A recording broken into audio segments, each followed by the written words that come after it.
What I'm trying to do with my research is, understanding this experience fully so that when I try to advocate, it's not just one or two voices, it's a group of people, and seeing the commonalities amongst the issues that they're encountering to really advocate for services for the middle people. There needs to be an understanding. My intention is to sort of create the space so that individuals who have these shared experiences can come together. It's apparent that there is this strong desire for second generation immigrants to support their parents to age in place, like aging within the home.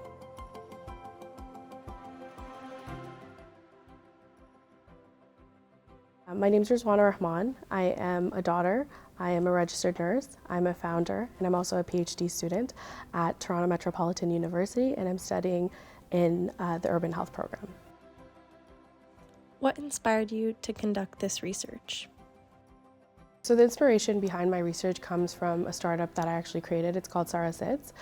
So when I was creating this startup, I tried to find some theoretical literature on, the phenomenon when it comes to taking care of both children and parents at the same time, being a second generation immigrant, and it was very much limited. So taking into account that there's this huge gap in literature, I really wanted to fill the space, and so that's why I decided to pursue a PhD on this topic. How did being a daughter, caregiver, nurse, and second-generation immigrant collide for you? So being both a nurse and caregiver, it's kind of like a very synonymous role. I don't really separate the two, but just being a nurse, it gave me exposure to the healthcare system and what currently exists and the gaps that need to be addressed. So from a system level, I was able to see a lot of funding when it comes to aging specifically is allocated to retirement homes and long-term care homes, but culturally and based on religious values, the whole premise of aging in place is very important, but there's very limited attention in that domain. What kind of awareness do you hope to gain by the research that you're doing? I think the research that I'm doing really sheds light on voices that are unheard. At present, there's this notion of everybody sort of looking at the person in the middle, the sandwich generation, who is responsible for taking care of their parents and their children both at the same time. But there's very limited support, right? So what I'm trying to do with my research is, understanding this experience fully so that when I try to advocate, it's not just one or two voices, it's a group of people, and seeing the commonalities amongst the issues that they're encountering to really advocate for services for the middle people, but also older adult aging parents and children all at the same time. Do you want there to be more exposure surrounding your PhD? And what would that look like? I don't know how to word it, but I don't think exposure is kind of like the right word. I think truly there needs to be an understanding, and that's why it's very much focused on the experiences. I think that's a really big starting point. Exposure, I think, is something that will come later on. And I think in terms of decisions that are made, if you don't have an understanding of what a group of people are going through, you won't, even funding decisions, allocation of resources, it's not gonna be allocated in that direction unless you understand that experience. So because there's very limited research on this topic, my intention is to sort of create the space so that individuals who have these shared experiences can come together and we can understand, our overlapping experiences and then use that as a starting point to then advocate for change, if that makes sense. So exposure is something that will be down the line, but in terms of my PhD right now, I think it's really focused on understanding what's happening. Why does faith, culture, and values matter so deeply in caregiving, but so little in formal care systems? I think faith, culture are, again, it's very much intertwined, but I think both of these concepts should be incorporated in formal care structures. Personally, the faith that I follow, there's this concept called bir al-walidain, which is dutifulness to your parents, the concept of being kind and the concept of being patient.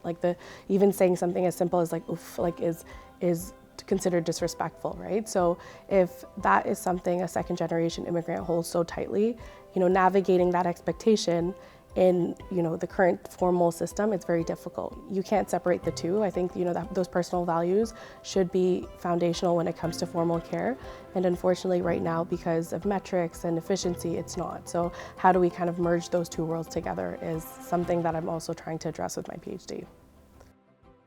What is needed, and what would be our next steps?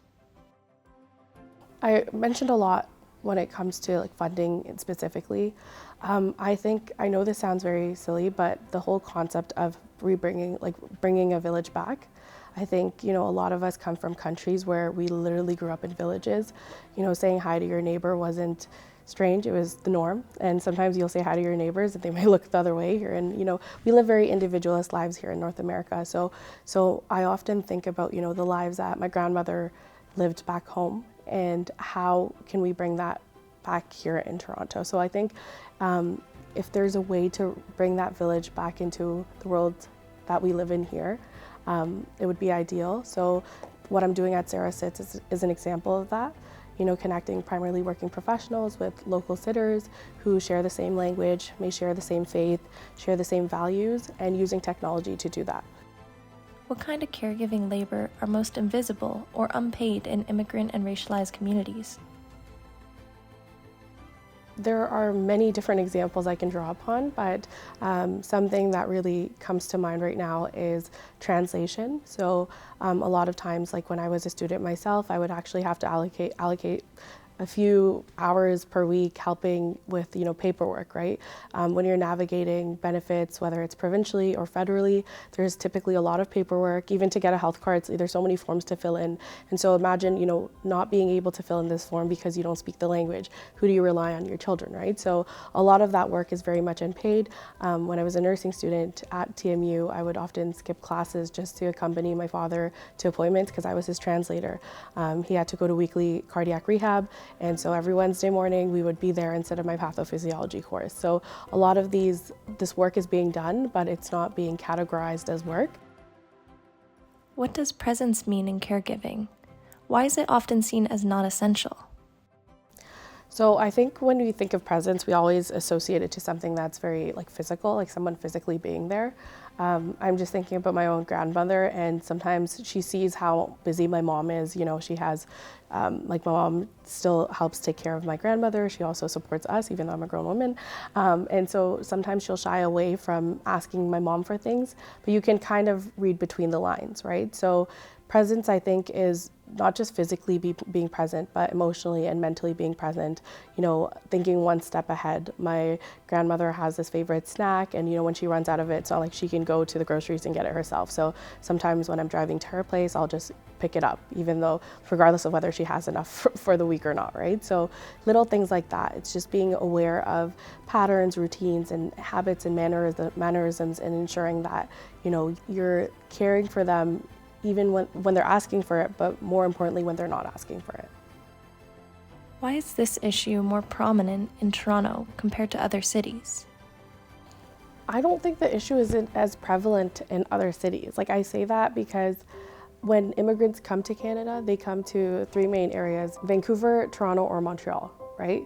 So the immigrant experience is pretty specific because that's where the hubs of immigrants are. So my intention with focusing exclusively in Toronto is because I'm aware of the healthcare system here, and I'm aware of the deficits. And so obviously Vancouver is in another province, so the ask would be a bit different, right? They do have a lot of actually aging in place initiatives, and we don't necessarily have that. So my intention was with just focusing exclusively in the GTA is because I know specifically where those gaps are, and so it's easier to address. If you had one ask from the government to implement this initiative, what would it be? I think it is to really support the sandwich generation. I think again, as I mentioned earlier, we're heading into an aging crisis. A lot of Muslim individuals don't want to send their parents to long-term care homes. So how do we support aging in place? It makes more financial sense to actually support aging in place. It's a lot cheaper. And if we don't do that, then there are health implications. People will end up, spending months in hospitals. So if we invest in that sandwich generation who is responsible of taking care of older adult parents and children, it could also be, accessing childcare. We're really investing in multiple generations. So I think my biggest ask to the government is to really support working professionals so that they don't have to, call off from work, and they don't have to constantly take leave by providing supports in the home, providing supports in the community, across all generations, older adults, children, and obviously the people in the middle.